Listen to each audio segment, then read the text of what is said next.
This is the Clontar. What we're going to be doing today is we're going to be opening the back cavity, and I'm going to be putting the magic black goop over the electronics inside of the Clontar. So first I got to take the back panel off. So I'm going to do that real quick. Yeah, too big. This is probably not the content that people want to see.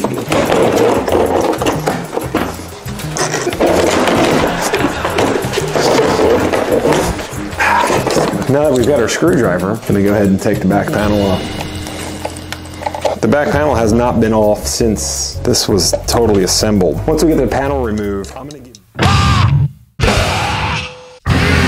Alien noise music is #1.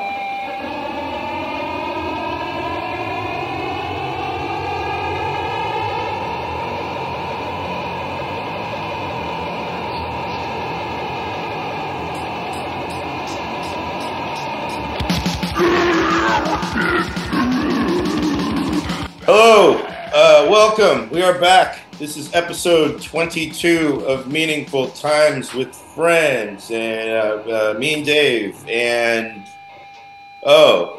where's Ramshackle Dan? Where is Nathan from Newark? Where is Jason on location? They're out of here. They're gone this week. This episode is the... See, hang on, I got a background for us. This is the... Oh, that's not the background right there. How'd that switch up on me? This is the Oops All Guest Friends, Meaningful Times with Friends. This is all the guest friends. Two of these guys have been on the show before. We have Andy Kettle, the Mortville Noise, Captain Three Leg, All Things Fun. He helped us kill off the last of the Battle of the Bads. And we have Dan Lactose, longtime fan and friend of the Meaningful Times with Friends. You might remember he was our first guest friend episode a while back where we got to talk about Cool Keith and some other shit. And joining us for the first time, this is Paul Barfo of legendary band God Stomper. Who I say legendary, Paul, because I keep running into people wearing your t-shirts and they still say, "Hey, I remember them. They were a great band." I say, "They still play." And everybody always says, "No, they don't." And I'm like, "Yes, they do." You know what? It's funny. I still get that too, actually, where people ask me if we're still playing. I'm like, yeah, I mean, we're like playing pretty much like every week, almost every month. How do you break up with your brother? You know, it's very simple. Remember, he's married. And so obviously he could always say no more. And that'd be it. And it'd be that. It's remember, over 20 years, it would have been that situation, that scenario where he would have been like, "I'm done," and I'd be like, "Okay, you'd have no choice. You'd still do something." But yeah, this is Paul Barfo of the never-ending band, the never-ending God Stomper. That's everlasting God Stomper. Everlasting. So, Dan, we'll start with you. Go ahead, briefly introduce yourself. Yeah, Dan Lactose, West Bay native. Just been hanging around the area, making weird noise, annoying people, pissing people off for, few decades here. And Andy. Hi, I'm Andy Kettle from Ottumwa, Iowa. Born and raised here. I play in Captain Three Leg, run Mortville Noise Records. Been doing this since mid-90s. I don't know what else you want to know from me. So, are you from the west side of Ottumwa or the east side of Ottumwa? I'm from the south side of Ottumwa, so there's a clear divide there. Across the river, everything is kind of scummy over in this area. So all the Richies live up north, and I don't. There's actually a scummy side of Iowa. I've been to Iowa only once, so I never saw the scummy side.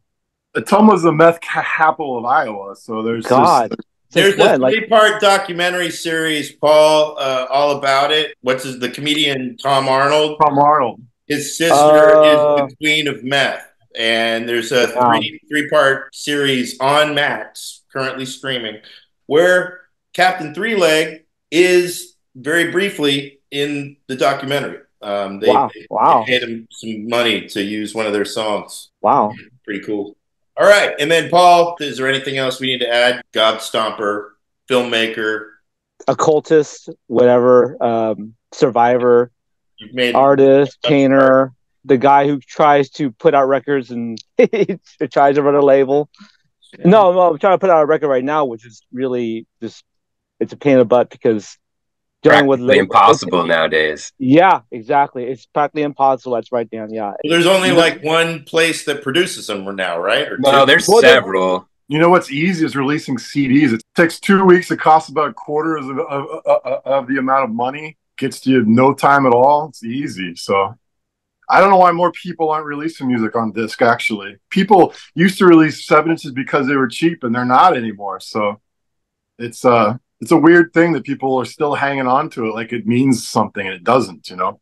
The problem that I encounter with vinyl now is the intellectual property issue, you know, because I use a lot of I make a lot of sample-based music or music that has samples, and you know, used to be able, the small labels didn't really care, but now everybody's pretty like strict about that. So yeah, really, unless like the only way I can press vinyl now is by going through Iron Lung, because they just have it set up with their plant where they don't really care. They're not checking for it, you know. And that's right. Iron Lung Records, where you can find Dank Goblins. Dank Goblins, Grand Invincible, a number of other releases, but you can find Dan's current projects under his DJ Eon's moniker over there. So go check that shit out. And you can check out Andy's Mortville Noise at bandcamp.com and with the new electrical assault. CD. He's got the, I got the shirt on too. I'm repping Electric Assault today. So okay. Oh, okay. Okay. Awesome. Right on. There you go. Check that out. Oh, wow. It'll be out next week. That's featured. The guitarist used to play in Traffic Death, and he's a good friend of mine. All right. I saw them play last year, and like everybody on stage was smiling, and they were super into it. And I'm like, if these guys are having a good time, the audience is having a good time, and I bet that'll translate to their recordings, you know. And it did. I think it's a fun disc, and I really enjoy it. So I like Traffic Death. They're really good. They got a good, like, Andy's in the center of like some really cool, interesting bands that are, you know, like thrashing and death metaling, and I really like Brain Famine. They're from Brain Famine are great. Yeah, they're not from Iowa, but they're out in that area. I always liked Andy's like selection of different kinds of like, he works with like pretty much everybody, even though everyone from grindcore power ballads to experimental weird shit. Yeah, you know what I mean? That's awesome. I love that. I love that. I've never tried to adhere to any certain style. It's just whatever interests me, you know. So that's, there are bands that get turned down. He does turn people down, and I've turned down big bands. Yeah. Who's the biggest band you turned down, Andy? Who is the biggest band you've turned down? I don't know. You put me on the spot right now. I remember there was a time when Terry from Arse Destroyer, he messaged me years ago. I've been working on Carl for years trying to do a discography, and I don't know if it's going to happen or not. But oh my goodness, we do have a special guest joining us. He just got here. Holy fuck! This is Charles Styles, everybody. Okay. Oh, shoot. I feel like I'm in court. I'm trying to find the camera. Installing updates. Do not close this one. Oh God, more. Okay, yeah. This computer sucks, man. I've had it for too many years. I need to get a new one. But you know, a thing called money. Yeah, I got you. Yeah. Don't take orders from a computer anyway, man. In the interest of keeping things going, Charles, give a brief introduction of yourself. Who are you? Oh, okay. You know, of course, I know Andy here. There we go. There he is. There we go. He made it. There you go. I'm laying on. I'm sorry. This is awkward because I'm laying on my floor. My laptop's actually on my floor. I don't have it set up on anything. So, of course, my name is Charles. It's, you know, my family knows me as, but I call myself a Bizarre Charlie Alien. I've been doing a total. Oh, we can cuss on here, right? Yeah. Total shit noise freak weirdo band. Yeah, I've been doing my band, the Earwigs, since August of '90, and I've done a lot of other crap, but that's, you know, my main thing. And I've done a lot of zines and comics and just, you know, a whole bunch of different crap. You know, like being in Pile of Eggs for 3 years in a row with that nut job Steve Eggs and all those jerks. I mean, all these guys here on this panel, stories about all you guys, stuff from like old zines and some experiences too. I have Pile of Eggs taped. I have the tape still, dude. Like in my collection, I have like those little papers, geez. those little like advertisement little papers back in the '90s when that's the only way you can like sell your tapes. I have a pile of them still, like in my boxes of like. I give them out to people. Wow. People want. No, it's just Pile of Eggs and like also Sockeye. wheelchair full of old men. I know you did stuff with those dudes, right? Like, didn't you do stuff with Black Mayonnaise? Remember Black Mayonnaise? Was that? Black Mayonnaise. Remember yeah, that? he and I, Mike Duncan, we actually did a band together back in '94 because I was in Ohio staying with Steve Eggs. That's a long, ridiculous story, but Duncan and I stayed with him for 3 days, and I wake up to him running around. And if you've ever seen Mike Duncan, a really super long hair, kind of a slight bodybuilder guy, this ripped dude. And he's running around his room freaking out. And I go, what in the world? And he's playing youth. Today he's like fuck her today! And he's moshing alone in his like kitchen. And we ended up doing this band, and it was cool because it was with his legendary drum machine. We did everything from like this Cramps type songs, rockabilly thing, to total like noisecore and grind, and even a Black Mayonnaise song. That's awesome. Wow. And it was really fun. And I just need to get that out. I got it on CD too. I just need to. There's that format again that he's talking about, CDs. You mean only the best format ever? We do have some topics that we need to cover here. I'd love to go down memory lane, but we ain't got that kind of fucking time. We have important shit to talk about. You mentioned the guy moshing alone. Well, that's kind of a trend right now with certain people that have now permeated a certain section of. I don't know where it came from. I think it's Northeast hardcore or whatever. But there seems to be a new stupid type of. It's not moshing. It's not slam dancing. It's just not cool. It's a lot of swinging your arms with your fists and you're kicking around. I mean, it looks like autistic karate of some sort. That's what it is. That's what it is. It's autistic karate. You know, people thought that, moshing was dangerous before. I remember just seeing one person doing it at Gilman a long time ago, and I was like, what's wrong with that guy? What's his deal? Because he just wants to swing his arms, and then he wants to kick like he's trying to hit somebody. And that was one person, and everybody just kind of looked at him like, he must be special. It's multiplied, and now it comes from the same style of the music that has a hint of this, what I call meathead chugga chugga hardcore in it. So it seems to stem from there.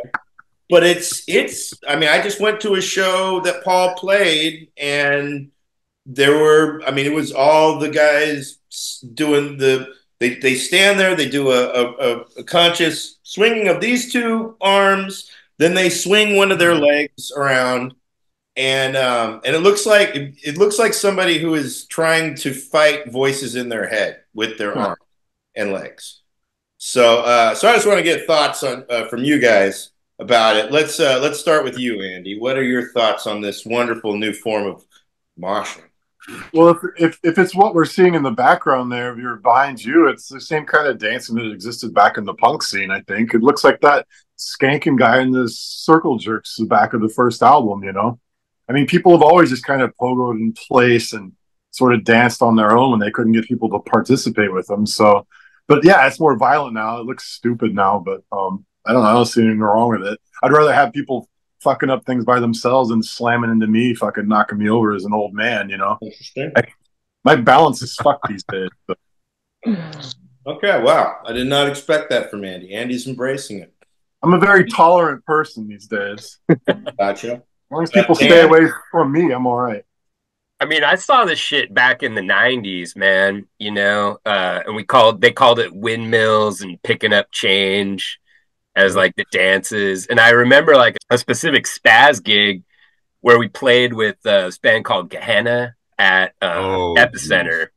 And the singer of Gehenna is kind of, well known for being outspoken and fighting Mike people. Mike Cheese. Yeah, Mike Cheese. My homie. He's kind of well known for being a bit of a ruffian, I guess you could say. And so Gehenna's playing.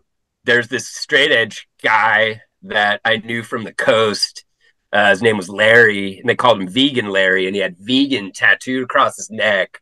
And he was a really big motherfucker, so you didn't really fuck with him. But he was a friend of mine, and he was at the gig, and Gehenna was playing. He started doing that shit, and he bumped into Cheese. And fucking in between songs, Cheese looks at him and says, you fucking bump into me again, motherfucker, I'm gonna fucking kill you. I believe So that. they start playing. Dude bumps into Cheese. Cheese just throws the mic down, runs behind the drums, comes out with brass knuckles, and flies at the dude. And Cheese is smaller than this dude.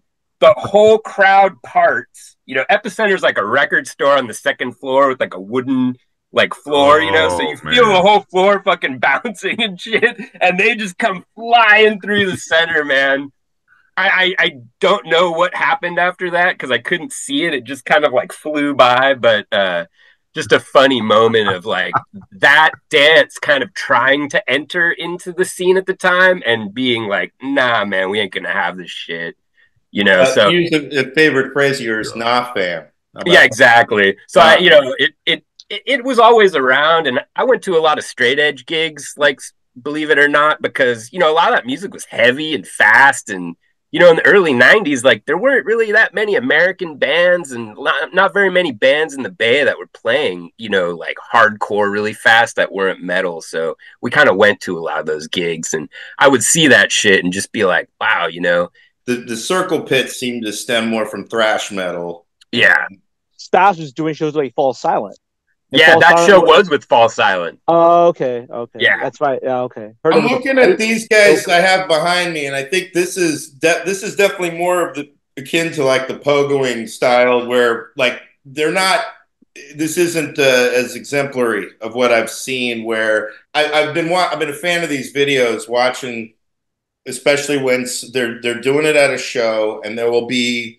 It's most likely a woman or somebody who just doesn't look like they're good at defending themselves, and they go walking through all of this. You know, it reminds me of you remember that game Dragon's Lair? There was a cartoon video game. It was a video game, and there would be this one part where these two balls were swinging. These large pallet balls were swinging, and you had to pick the right time to jump through them, and that's what these morons will. I mean, it's the morons that are doing the swinging. They seem to somehow time it perfectly. I see arms go over heads, kicks just missing people, but then there'll be this one person. My favorite is this one girl wearing a bucket hat. It's a popular reel or TikTok or whatever. This girl goes wandering through and she just catches one right in the fucking face. Like, and it just knocks the bucket hat right off, and she grabs her face. She had miles of these morons walking through that I'm like shocked that, and she's trying to like, yeah, I'm bopping along too, and boom, she takes one to the face. I don't know, it's the strangest thing because you'll see people who can very much take care of themselves in these pits, and you'll see these very weakened people in these pits too, and somehow. No one's pressing charges, which is amazing to me. I noticed that this kind of trend is basically, I would say it's that next de-evolutionary step in anything that has to do with like expressing yourself. Because, okay, if you go back to like, let's say in the 90s when we were playing shows with like a lot of power bands, grindcore bands, there wasn't a lot of like this kind of this flailing around, like there's no real like direction. Everyone's just kind of like, it's like every man for himself now. That's how I kind of see it. Like it's just like it's like post-COVID, everyone's kind of trying to find a direction to go in, like a right. Hey, let's go in this direction, like like a circle pit. Everyone's just kind of going in the same direction. That everybody's just like let's just attack each other, beat the fuck out of each other, and that's what I notice now. I mean, this is an entirely different kind of expressing yourself physically that's infecting other types of music, like the punk scene. Since we play a lot of shows, people just kind of throw us on the bill just to bring people to the show, and we see like kids doing like that kind of like this kind of dancing, and people are getting hurt, people are getting beat up. And I guess you call it crowd killing, because I guess in a way crowd killing. I like crowd killing. So basically, did you these say kids crop dusting. It might as well be crop dusting. Because they're throwing themselves directly trying to assault the other person. And like, okay, so basically there isn't really a set of unwritten codes to follow as shows. Now it's like I said, it's like every man for himself, every woman for themselves. So you have guys throwing fists, punching people, whereas maybe 20 years ago, that would never be tolerated. People would be like, throw you out of the show, you know, and they would kick your ass and stuff, you know. Hey, Paul. Yeah. Do you think that it's a regional thing? Like the 90s stuff, shows you're talking about, we were coming out of thrash metal. So people kind of like, you know, we were on the phone. I'll wait. Well, I hope he put some pineapple on his pizza. You know, that's what he's doing, ordering one. Okay, I haven't been to a show in years, just for many reasons. I was like Andy talking about, I really don't like people very much. Like, you guys are all awesome. But about 2 weeks ago, one of my friends out here, we got back in touch. He's in a really kick ass band. They're called Lip Sick.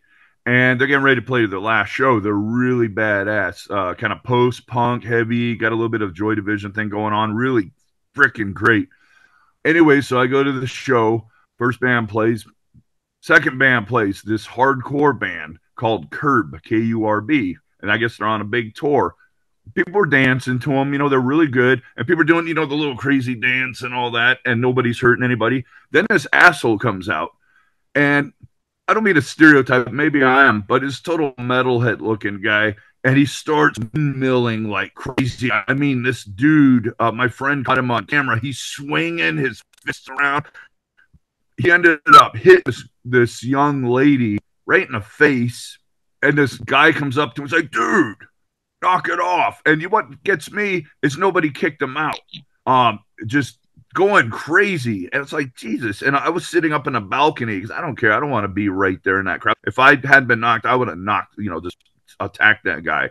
There's nobody except for that one gentleman. But anyways, and then after the show, I went up to my buddy's bass player and I said, hey, that was a great show. And the guy was kind of an asshole to me. He goes, yeah, walks off. And I'm like, excuse me. And then I find out, he goes, hey, dude, what's up? My friend Jeff, who's the drummer of the band. And I said, your bass player is a total asshole.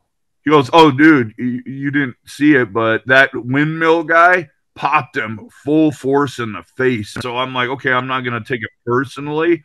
But I've seen, Dave, you're talking about those videos. Mm-hmm. Have you seen the videos with those morons? They're like, and I got to say, they're dumb little hipster douchebags. And they're talking about how, I don't care if, someone hits me in the face. That's another reason why I don't really like to go to shows. You got a lot of rude people. I don't blame you. I don't blame you. Talking about unity back then, there was a lot more, like people helping people. It's bullshit. And it's not just California, I'm sure, is the worst, but like Washington, because I'm here in Spokane, Washington. A lot of people don't know it. There's a little scene kind of here, but yeah, that kind of bullshit happens a lot. And it seems like it's not just metal shows. It's freaking like hardcore, like that when that band played. Just that asshole. It's like he got turned on. Somebody turned a switch on. Mm-hmm. And it really pissed me off that he, hitting people.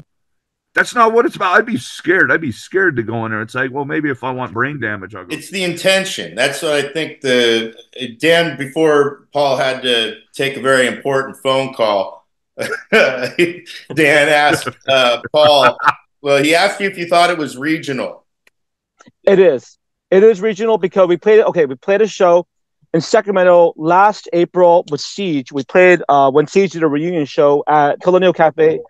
And what happened was that it was also, it was Rotopsy, it was Concussive, it was us, Living. All the black and white logo bands of one word. Yeah, exactly. Yeah. It was Logo Fest, basically. If you're looking for a certain font, that it was whatever font you could think of. And so one word, black and white logo. Very with bars underneath it. Yeah, with bars on. Yeah. And who else played that? I don't remember. But we don't need to remember. Just tell this fucking story, man. I was standing watching Concussive, and all of a sudden there was this guy who was already starting shit. He was getting really, and this is like a kind of a hardcore punk power band show, but you have a guy doing that whole like, he doesn't belong there. He's at the wrong show. You can tell he thinks they're gonna like tolerate that crowd killing shit, and people were just kind of like trying to we're just gonna sort of tolerate. Maybe he'll just calm down, but no, he kept, he thought, hey, I could get away with being a crowd killer asshole, and all of a sudden here I am watching Concussive. Tobiah from like Look Back and Laugh. She's standing there with Brian from Look Back and Laugh. They were watching the show too. They were actually at the show, and all of a sudden this guy throws a total fist, like a haymaker, and punches me right here in the jaw. Boom! Damn. Really hard, and it could have hit Tobiah in the face. It would have knocked her teeth out. It was really fucked up. And then here I'm running to the bathroom because I didn't know if my fucking face was like my teeth were still in my mouth, and my whole face was just smashed. It was all. There's a picture on my Instagram of it was just bruised. The next day, I remember seeing that. Yeah, there's a photo of it. It was fucked up. And that guy, there was almost a fight with him before we played. I should have told Juan, who was booking the show, to throw him out. But I thought, okay, you know what? Just give him a chance to let him, maybe he'll calm down. He did not. I'm surprised nobody beat the fuck out of that guy. So the thing is, it is regional. And probably people in SAC are going to hear this, but I think the problem is the whole crowd killing thing. It's popular. Kids, they like to do that because you have kids who are kind of coming into other scenes like power violence and grindcore, mincecore, whatever, and they think, hey, I can get away with that shit here, and people are just going to sort of not say anything because people are either going to be like, well, we're tolerated, maybe he'll stop it, but maybe he'll behave himself, and they don't. And then other kids think, hey, maybe that's acceptable. I'll do that. Start that kind of crowd killing shit too. So you start having kids doing that kind of really ultra aggressive dancing, instead of like, being like, push, moshing, pitting. No, these kids are flat out assaulting people, flat out looking for people to go. They're going to shows, looking for people to start beating up and thinking, hey, these kids are flat out sociopaths. They don't give a fuck. Like how he throws. Yeah. I think you brought up a good point, man, where you said the guy was at the wrong show. Yeah, exactly. It's kind of like, the underground doesn't exist anymore. It's accessible to everyone. Right? Exactly. So some fucking asshole discovers, some band that we held sacred as an underground band, and they use it as their pump me up at the gym music, but they're not engaged with the handshakes and everything. You know what I mean? Yeah. Walmart punks. Really. No, the thing. No, I wouldn't necessarily call Walmart. No, these. Yep. I believe that this music now, like ultra aggressive fast music, it's kind of like we've reached that pinnacle now where it is acceptable to everybody. It's everyone wants to release all that pent up aggression. I believe it's a sign of the times of our society. We are living in an ultra violent society where people really just want to fucking beat the shit out of people and not really and get away with it and think, yeah, you know what? I'm releasing maybe they are full of, maybe they're really fucking pissed off. Maybe they're really angry. Hey, and maybe they just want to fucking beat the fuck out of a man or a woman. Or Here's the thing. You're right. I agree with that makes a lot of sense. One of the things, though, there's a couple things that I feel very fortunate that when Dan and I played in our band Funeral Shock during that time, the underground punk scene was actually, even as much as they had pits and all that shit, it wasn't some us against each other kind of shit. That was just the vibe that I picked up on. There was a lot of camaraderie. But the intention part that you're talking about, because when you say that it's accessible to everybody, that's very true, because when there are times, there's two different times that I've seen somebody who did not belong at a show. They didn't belong at these particular shows, and they weren't there to have a good time. They were there to cause trouble. And that was one time was actually Dan was there too. It was at Redacted at Mardi Gras. And the thing is, usually the guy who's wearing a T-shirt that just is like, this isn't the show for you, bud. And this guy was a big guy with tattoos who had a white zombie shirt on. And no one there was a white zombie fan. And the funniest part was he's trying to start a pit amongst a bunch of friends. Like everybody there that was at the show, like you knew somebody there. Everybody there knew each other. No one knew who this guy was. And he was a friend of the bar. I actually do know who he is, and he's kind of a scumbag. And he ended up trying to start a pit. No one wanted a pit. Everybody's like, we're not really feeling the pit here in this tiny ass bar with a pool table, dickhead. And he ends up trying to start one so bad, he then gets shoved around and he got pushed out the front door, and a gun fell out of his waistband. God. And, everybody was like, gun! And he ended up running off, and it was kind of a funny ordeal.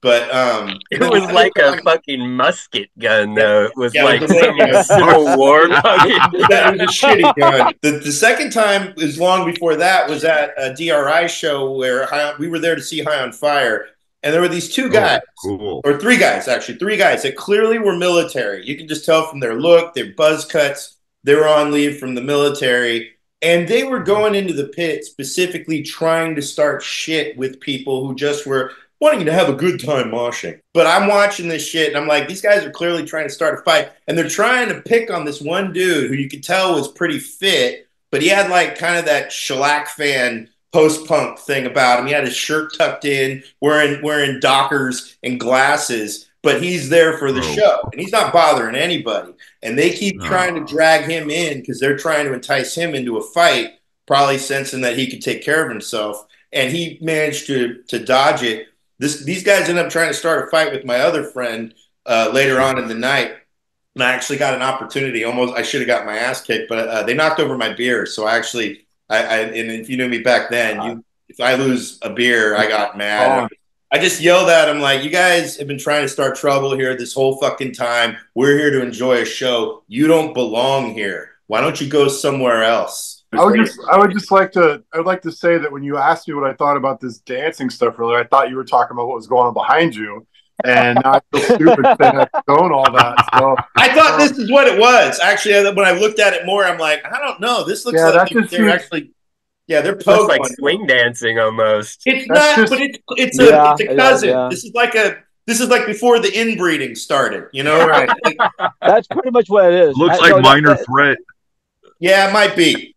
But they're just raising in the air. They're not trying. No, but you know what I'm talking about, Andy. I've seen it, and I don't like it. But I would rather see people, like I'm down with people moving around having a good time. I don't like people fucking with other people around them, but even then I'd rather see that than people playing patty cake in the crowd and bringing animals. All right, we don't need that shit. I mean, patty cake, it depends on the circumstance. Let people have fun. Never okay. Oh man, you're inspiring in a song, Andy. My favorite example of seeing one of these pits, it was actually at Paul's show when I saw it in San Jose. When you say that, like, oh, some of these people might be really angry, there's some of them that are just like, no, this is a trend. I think the thing is that, like, I'll give you an example. Like, we played Stay Gold, like, about 2 months ago, and some guy was basically sexually harassing girls in the pit. There's guys who actually go to shows to sexually assault. No! Tell me more. You hear about that show? We played 2 months ago. I'm fucking around. Yes. Unfortunately, at Stay Gold, this has been kind of like a thing where you have certain individuals going over there and trying to, grope young women in the pit, because we play with a lot of like more female-centric hardcore bands and punk bands, which is great, but you have guys who go over there specifically to go and grope young women in the pit. It's been a Metallica show since the fucking 80s, man. Like they've been doing that for forever. But going to these underground where people supposedly there is a certain unwritten code where you have to behave. Yeah, safe spaces. Exactly. Thank you. And we put on, and obviously they put on the flyer. Everybody can show up. It's a safe environment. People can go there and and feel like they're not going to be fucking harassed or assaulted by some asshole. You know what I mean? So that's kind of the other thing on top of crowd killers like this shit. The crowd killer culture has permeated into the mainstream. What you're showing in the background is basically crowd killer culture, which has been accepted by the mainstream kids. What I was saying at that show that we were at there, they seem to be relatively trouble-free.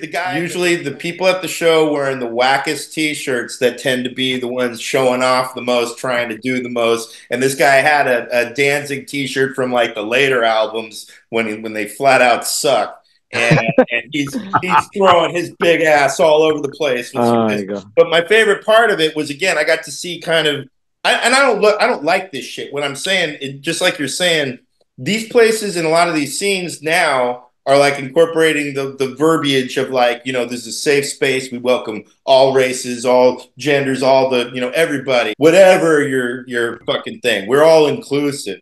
And it's great so that you can be there and a marginalized person can catch one right in the fucking face and with no apology whatsoever, because that's what I saw. I saw a short they-them vibe, and they're with some girls or whatever, and I watched one of them go out of the place holding their face because somebody took one to the fucking face. And I'm like, yeah, that's great. You're free to catch a fist or a kick and not even an apology or anything like that. It's amazing to see the performative gestures intertwined with this complete utter stupidity where, oh no, you are free to hurt anybody you want so long as it's in the name of this of music.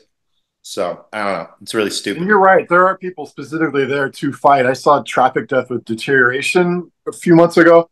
There's this terrible slam band called Putrid Stew that opened. And there's a guy, this big fucking 300-pound fucking dude. He was up there like stretched it, grabbed his knee and pulled up. And then as soon as the fucking music started, he's fucking punching people and fucking slamming into them. And it was like the dude was clearly there to watch his band and just to fucking beat asses, and that was it, you know. So it goes on like that. It happens, but for the most part, I don't see that around here. I've seen violence at shows for as long as I've been going to shows, but it's getting worse. But I think what I see usually is just always happens in the middle of the floor, and everybody just stands to the side, and they're usually okay. But that isn't always true. Sometimes people get caught up in it and knocked around. But I think to Paul's point, original old school, early 80s hardcore, people were, looking for fights all the time. Our buddy Jeff from Capitalist would tell us stories about, people were going to shows looking for fights. So it seems to kind of come back. I think the difference is it just seems so stupid and unnecessary, more so than it ever was. It was stupid and necessary then, but it was new. Like that was brand new. No one had done it before. I thought I was witnessing an evolution in it when we were playing in the 2000s. I didn't go in pits, but they looked, you could get hurt, but it didn't look like anybody was trying to hurt you. Like really trying. Like it looked like it was more inclusive. Like truly inclusive, not this bullshit inclusivity. You go back to like the 80s LA, you know, they had punk gangs like, you know, the Lads and stuff, and they would be putting like fish hooks in their sleeves and you know, chainsaw chains on their boots, and they were just going to shows to fuck people up. If you read that book, Disco's Out, Murder's In, it's all about that scene. Yeah. I'm just waiting for somebody to bring back G.G. Allen like aesthetics in the pits. Like, okay, it's okay to swing, it's okay to kick. How about we take a shit in the middle of the pit? Like a big dump. Didn't Jimmy Rose do that he once? He didn't do that in the pit. He literally had to take a shit. I almost got to. Okay. I almost had to introduce Annihilation Time at their recent reunion in order to get in free, but I was like, I don't want to do that. I'm like, these people aren't here to see me try to be funny or whatever. And but if I did have to do it, I had a whole intro prepared where this has actually been a long game set up to serve you with court papers for shitting in the middle of the Golden Bull back in 2005. So that was going to be my introduction to Annihilation Time. That was it. Because I'm like, I'm not telling jokes for your fucking crowd. I know your crowd. I was one of them. That was a crowd too. It's weird because they still had a crazy good time and they were going nuts, but it's like you can get hurt. You can definitely get hurt, but no one's trying to hurt you. And that's exactly, that's the difference is there's a real negative intention that then has become the trend. And now you have people that are really not that angry. They're just doing it because it's a trend. And those are the ones that I really want to see get hurt. You do have those individuals, David, that you can tell this is their vibe. He says David. That's important. It's mean. No, because I see it that you do have guys at shows where I think, does this guy have a gun? This guy is giving off a weird vibe where he might just kill somebody here. Hopefully this guy's gonna chill and be cool and have fun, and he's not gonna do something crazy, you know, where it's gonna wind up on the 11 o'clock news. That's kind of like one of those things you kind of is in the back of your mind. It's not like oh God, like I really gotta think about this all the time. It's more like I wonder, like some of these guys are really, you know, they really want to do some serious damage at these shows. They probably have a whack ass T-shirt that they're wearing at the show. You know what? And they do, and they most likely do have a whack ass T-shirt. They'll have a turnstile shirt. Biohazard. Really, Biohazard's actually not bad by today's standards. Really quick to go back to that show you were talking about at the Mardi Gras where the gun fell out of the guy's pants. Yeah. and people who go to shows to harm people or have bad intentions. So you know who was actually at that show, who was so blacked out drunk, he was like falling over my turntables while I was DJing. And I had to get Calmex to go take him outside and sit him down.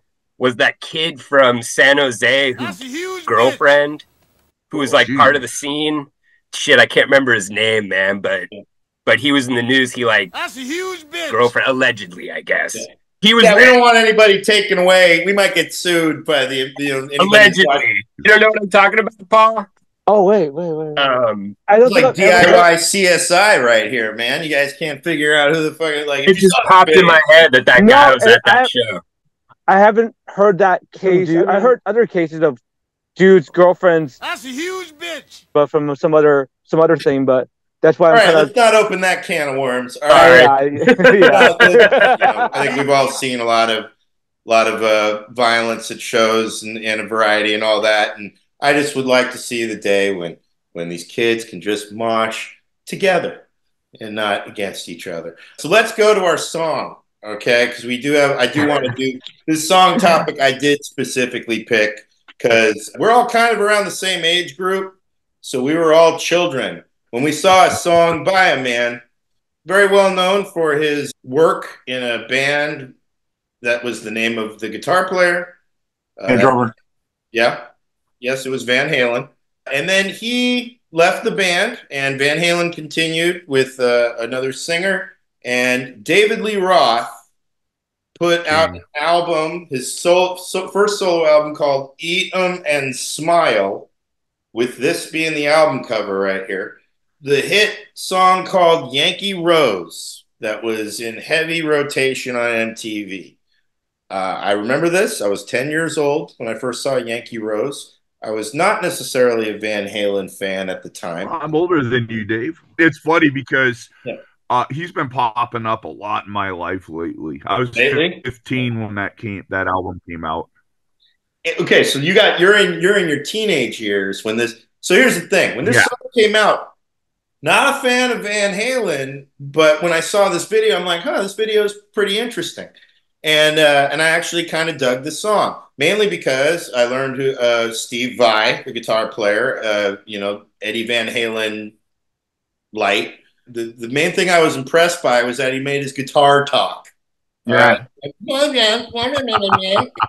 I thought the little skit at the time in the liquor store beforehand was kind of funny because I'm a kid. I don't know any better. I didn't know what any of the jokes were. And then I go back and I watched that video recently. And oh my God, am I horrified? It is a terrible thing to let children watch.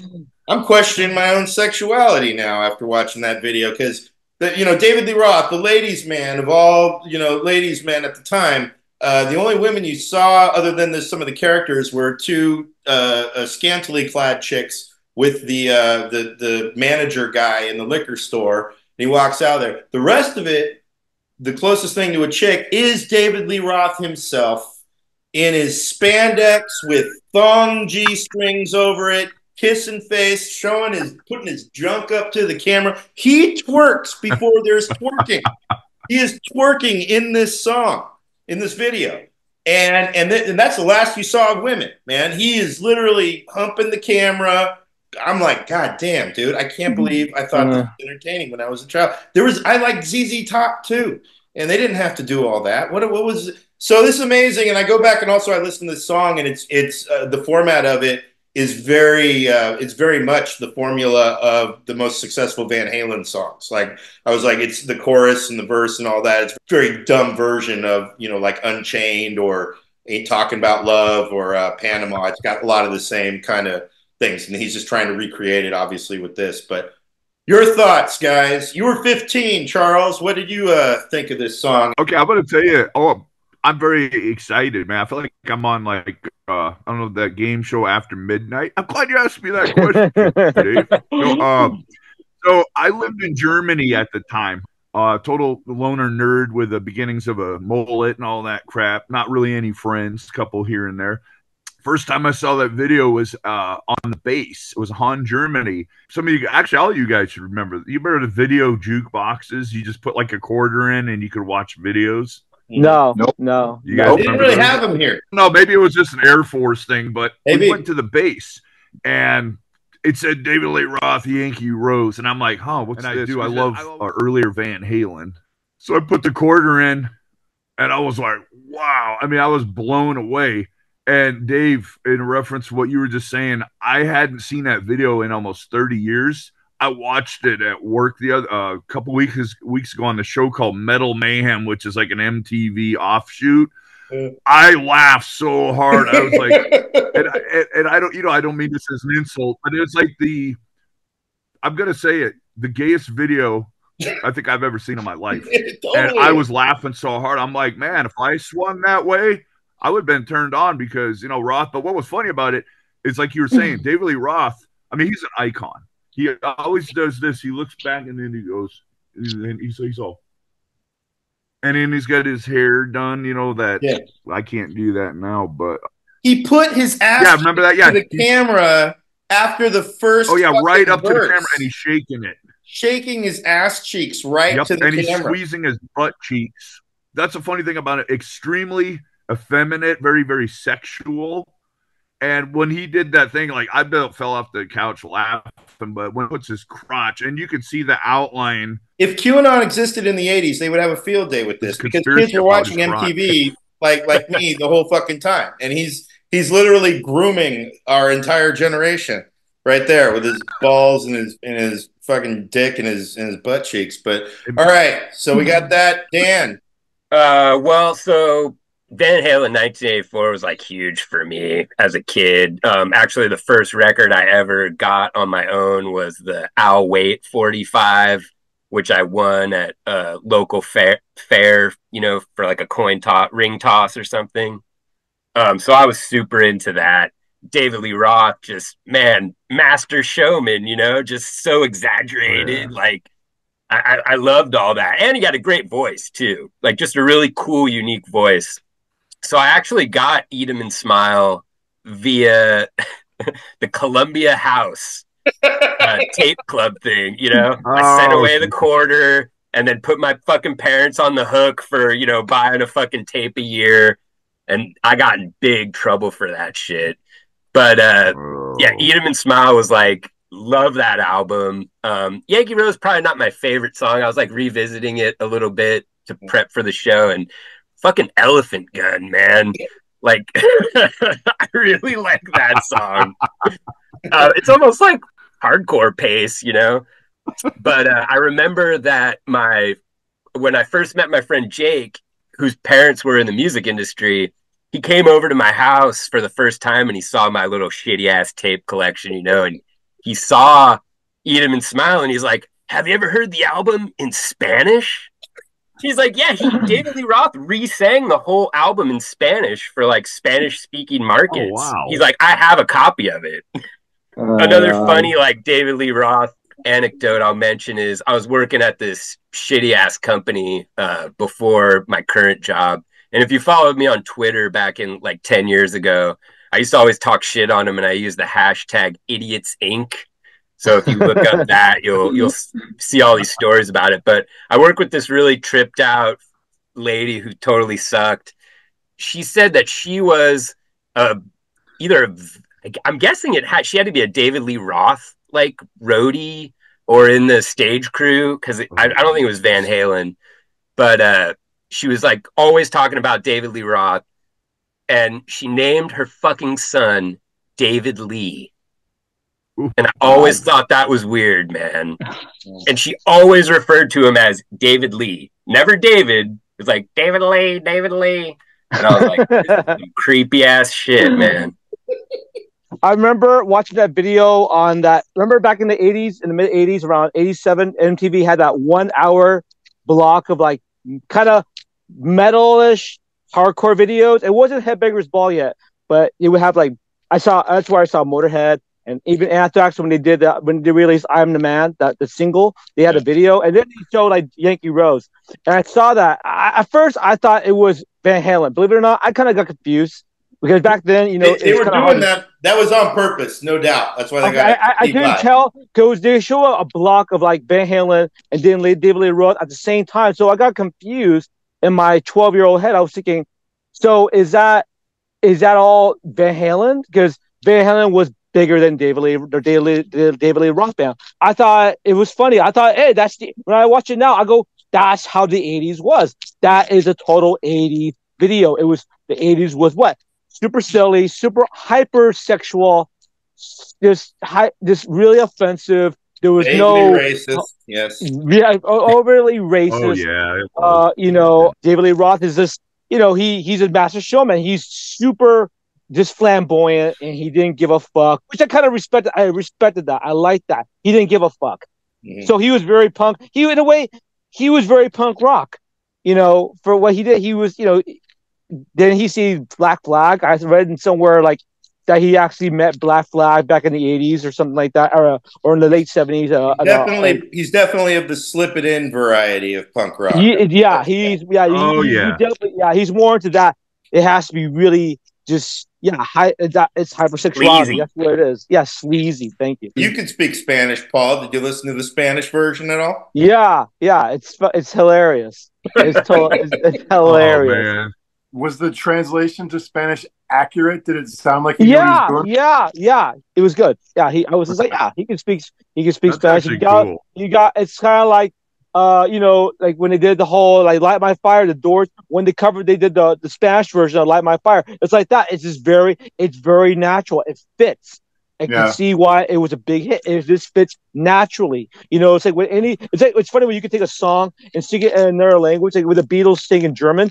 It's okay, it works. I can see it works. You can sell records that way, but there's something missing. You know, when you kind of translate certain words and phrases, it doesn't. For certain languages, it doesn't fit. You know, but with David Lee Roth singing Yankee Rose in Spanish, it's like it flows naturally. You know, I can see why it was a big hit. You know, it was a big hit for him in the 80s. You know, so can't sing La Bamba in English. I know that. Well, my experience with Van Halen kind of mirrors Dan. I heard Panama on Friday night videos, which is kind of an MTV hour-long thing that we had here. I was a huge Van Halen fan. In fact, my very first piece of music I bought was Van Halen's Diver Down album, and not a great album of theirs, but they're a great band. I love them. So I was following the band when David left. I remember reading in magazines about him leaving and trying to find out why. I remember being excited about his solo album. I bought Eat 'Em and Smile new when it came out. It paid full price. I didn't get it through Columbia House or anything. So I liked it enough that I bought Skyscraper after that. And I didn't follow Van Halen or David Lee Roth after that. But it was a good album. I liked it. I remember if I put it on right now, I'd probably be able to sing along with the whole thing. I got to be honest, I didn't watch the video again because I didn't know that was part of the assignment. I thought we were talking about the song alone. When I saw it in my Facebook Messenger, it's like, oh yeah, I know the song. I don't need to fucking watch it or listen to it again. Well, it's a little late now, but talking about I didn't watch it either. If you look at the picture of David on that album art, it's kind of insensitive to be dressed up like a native like that with bones around his neck. No one's called him out about this shit ever, and he's still he still comes back and like comes into the ether of relevancy or whatever the fuck, and no one's held him to task for this album cover or the beginning of that video, which, and I think it speaks to what we, kind of what we're saying about the moshing, his intention. He's a goofball. And right. I think that's what kind of managed to get him a pass, and people also just don't even pay attention to the song. So, like, people have forgotten about this song. I just remember the video because I do remember how weird he was behaving in that video. And then when I went back and watched it today, I'm like, oh yeah, it's worse than I remember, because I never bought the album. I just remember the video because it was in heavy rotation. I'm looking back on it, I'm like, he actually kind of passes for like a trans woman today in that video, doing all the fucking shaking and moving proudly too. I mean, it takes a lot of confidence to pull that shit off. So. Right. I also think that David Lee Roth is above being canceled for anything because he just doesn't give a fuck. So I think he's not even. Yeah, he's not involved in anything that like he's not really relevant anymore. I guess he's on Joe Rogan on a regular basis. Yeah. Oh, weird. But I think even if you attacked him for this right now, he'd be like, I don't the care. 80s. I was on coke. Did you guys check out the EP before this that came out? Yes, I had that too. I have that. What's up with that one, man? Because it's all covers, right? They're odd covers. I mean, Just a Gigolo, Yeah. And then if you look at the credits, so I recently got a copy of it because I was at a record swap and these guys were selling it, and I kept talking about it, making fun of it, and I guess I annoyed the guy so much he finally just came over and was all, "Fucking take it, bro." So shut up. So he gave it to me for free, so I brought it home, and I was like, all excited, showed my wife, and she's like, "Oh my God," So I was like, "Now we're gonna listen to this shit." And then I start reading the credits. I hadn't listened to this in fucking decades. Dude, Christopher Cross is on it. Edgar Winter. That makes sense. It's got all these covers. So I'm just like, when did this come out? Oh shit. Like very soon after he left Van Halen. So I'm guessing the record company was like, we need to establish you like ASAP, Totally. They probably had the rights to all those songs and they, you know what I mean? And it's just such a trippy, I wonder what the real story is behind that record. It's cocaine.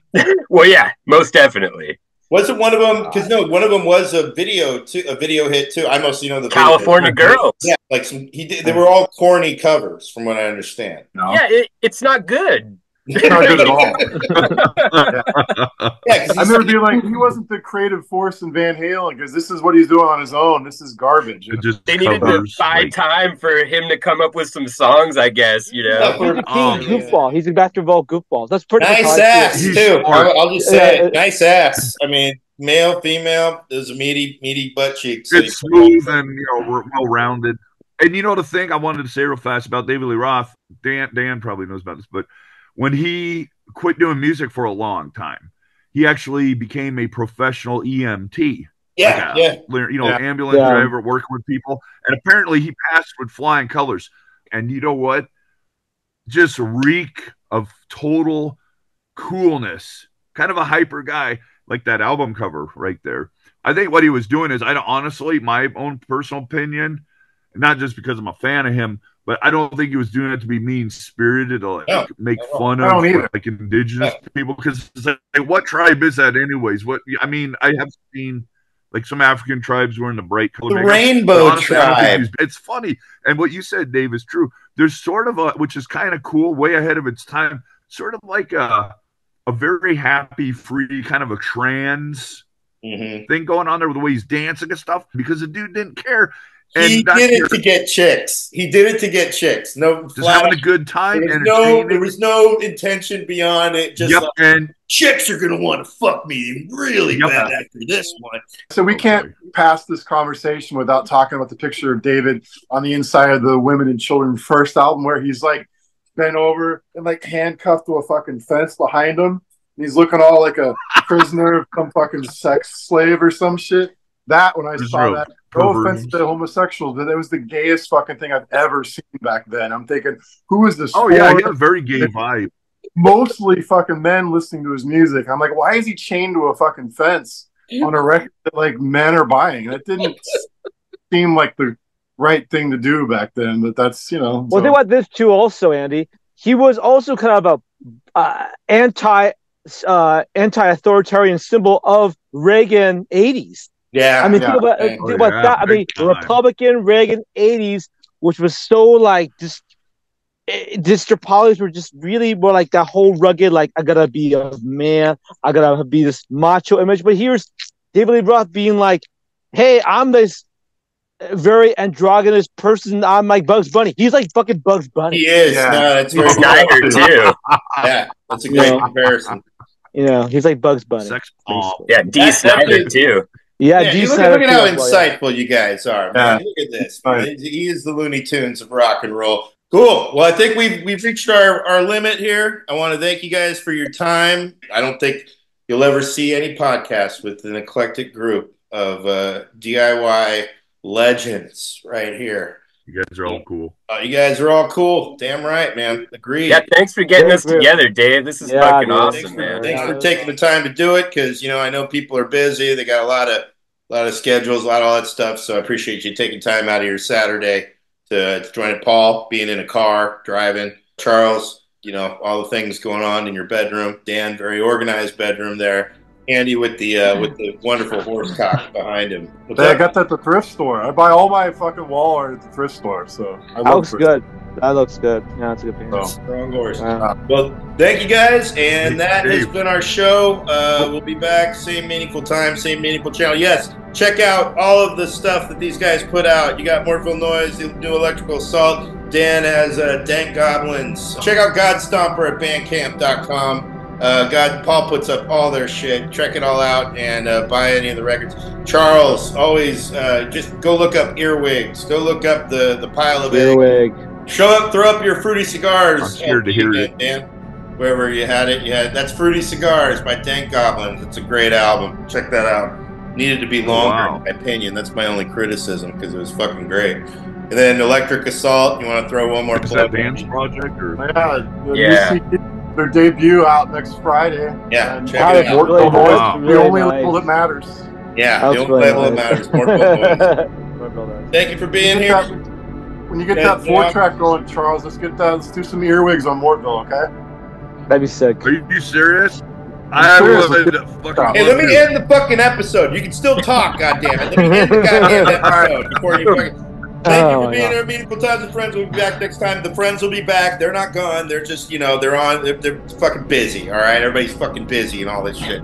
So yes, have a great fucking day.